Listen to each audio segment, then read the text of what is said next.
Quill Tree Books and Harper Audio present Two Truths and a Lionel by Brian Wasson, performed by André Santana. 1. My neighbor and longtime rival's goldfish just died. It was delicious. To clarify, I, Lionel Honeycutt, did not eat the goldfish. In fact, I remain in good standing with the marine life community. It's my cat that's in the proverbial doghouse. That fateful day, yesterday to be exact, Michaela, Mickey, Kyle, and I could only watch in shock and morbid fascination as my cat preyed upon its wriggly victim. Mickey gasped as my cat pounced and pinned the just-purchased fish to the asphalt of our street. She made this weird, high-pitched shriek as Harry chomped down, her demeanor deflating like a 3-day-old balloon as we both watched the scaly, unliving mass slide down his gullet. I blame bad reflexes. She blames the cat, and my existence. Mickey had just returned home with the fish bag as I was trying to corral Harry back inside for his bath. The cat slipped away from me and ran across the road and into her driveway. This startled Mickey enough that she dropped the bag. It burst, and suddenly Harry was indulging in the feline version of street food. At least it didn't suffer, I offer meekly. The only way it could have suffered more is if it were fried into a fillet, wrapped in a toasted bun, and sold alongside a McFlurry, Mickey replies. And now I'm craving McDonald's. We exit the city bus, Mickey plodding off and me barely squeezing out behind her as the door closes.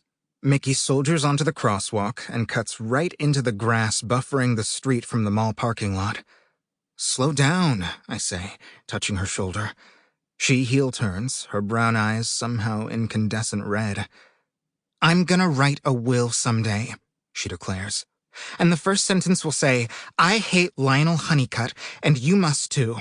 Because I want to make sure my loathing for you gets passed down for generations to come. The Pet Emporium is on the far side of a mall on the far side of our town, Westlake. Both the mall and the town have seen better days. The mall is a relic of retail's golden years, having survived 3 recessions, 2 renovations, and a mass exodus of the local customer base to a bigger mall 2 towns away. The store is inexplicably placed next to the perfumery, so the whole wing reeks of dog hair and chlorine with a soft undercurrent of cherry lavender flower bomb. It's my favorite smell, simply because it's attached to my favorite memory, buying cat toys and a carrier the day I adopted Harry, or, as Mickey has dubbed him, the Butcher of Westlake. He was a kitty then, and I a kindergartner. So long ago that Mickey and I weren't even sworn enemies yet. We were friends, actually. Best friends. I'm 10 steps behind as Mickey barrels through the mall's side entrance. She makes no effort to hold the door open for me, and I almost trip squeezing through before it closes. Many of the same stories I remember from childhood line the corridor. The nail salon, the shoe place, the counterculture trinket store with the stylized neon sign. The door chimes as she enters the pet store, with me trailing her.